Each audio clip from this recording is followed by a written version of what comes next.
J'ai vu sur Internet que des surveillants aussi qui avaient empêché la tricherie pendant les examens du BEPC de cette année 2023 auraient été séquestrés par des parents d'élèves dans une localité de l'ouest de notre pays.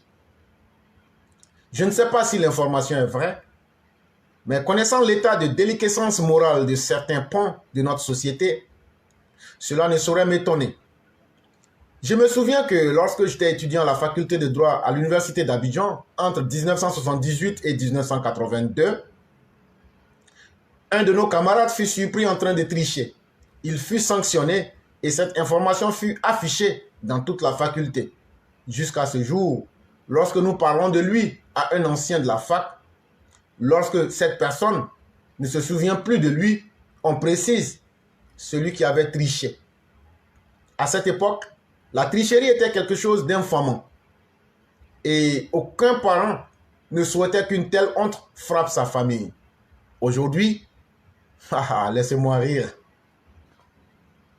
Quel parent n'est pas prêt à débourser des sommes très importantes pour son rejeton afin que celui-ci soit admis à tel ou tel examen ou concours?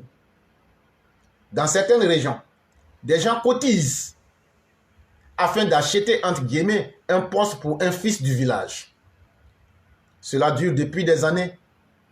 Et je suis certain que bon nombre de personnes qui liront ces lignes se reconnaîtront parmi ceux qui ont triché pour avoir leur position. Aujourd'hui, tricher n'est plus infamant. Que peuvent des parents tricheurs inculquer comme valeur à leurs enfants?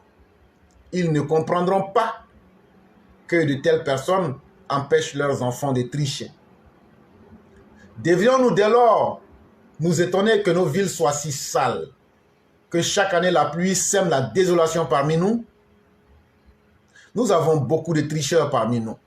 Et les tricheurs ne peuvent que mal faire le travail que l'on leur confie.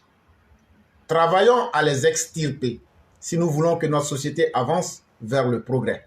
Très bel article de notre père Venance Conan qui explique tout.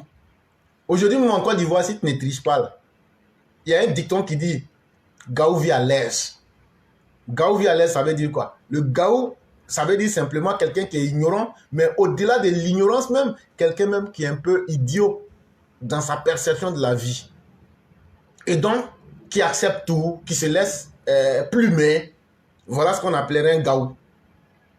Et en Côte d'Ivoire, on dit gaou vit à l'aise parce que lui, il ne cherche même pas à comprendre. Lui, il avance seulement, c'est qu'on lui demande, il fait, donc il ne veut pas de problème. C'est très malheureux. On paye les concours pour entrer à la police, pour entrer à la gendarmerie. C'est ça. Et demain, on veut que ces gens se travaillent. Quelque chose que tu as payé là, il faut faire investissement. C'est un investissement. Il faut bien que tu puisses gagner gros. Malheureusement, au lieu de lutter contre les vraies causes, on fait toujours semblant. Et il y a des très beaux discours qui sont produits, mais qui restent sans effet. C'est très malheureux, mais c'est ça aussi la Côte d'Ivoire. Éclairant tout à l'heure dans votre développement, vous avez parlé des parents d'élèves qui mettraient la pression sur les professeurs pour que leurs enfants puissent obtenir leurs examens. Je trouve que c'est malheureux parce que je pense que ces élèves-là, ils ont intérêt à bosser correctement toute l'année afin de décrocher leur diplôme.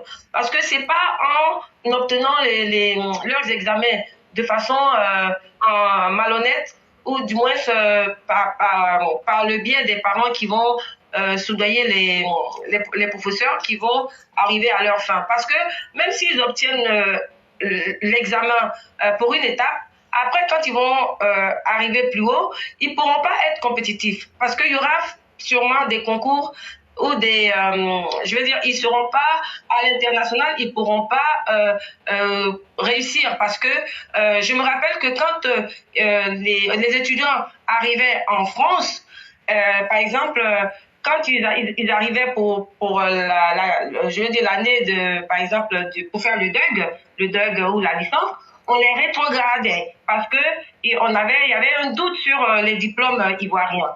Donc, je parle ainsi parce que je n'ai pas été victime, moi, mais je connais des élèves, des étudiants qui en ont été victimes. Donc, moi, je conseillerais à ces élèves-là de prendre, pardon, excusez-moi, leurs études au sérieux et de travailler sérieusement pour arriver à obtenir leur diplôme. Parce que sinon, je pense qu'ils ne seront pas du tout, comme je l'ai dit, compétitifs et ils ne pourront pas réussir les concours à l'international. Donc, voilà ce que je voulais dire. Donc, les parents, il faudrait qu'ils arrêtent ce genre de démarche et qu'ils laissent les professeurs faire leur travail correctement, honnêtement, parce que ça y va de l'intérêt même de leurs enfants. Aujourd'hui, on se rend compte que beaucoup d'élèves ou beaucoup d'étudiants n'ont même pas le niveau. Ils maîtrisent pas le b.a.-ba de l'orthographe, ni de la conjugaison, encore moins de la grammaire. Ils savent même pas construire une phrase correcte. Ils savent pas faire les accords. Je trouve que c'est vraiment malheureux, quoi. C'est parce que tout simplement la base a été un ratage. Donc, chers parents, chers élèves, soyez assidus et prenez vos examens et vos études au sérieux. Voilà ce que je voulais dire et je laisse la parole à la Cyclone. Il n'y a pas de problème.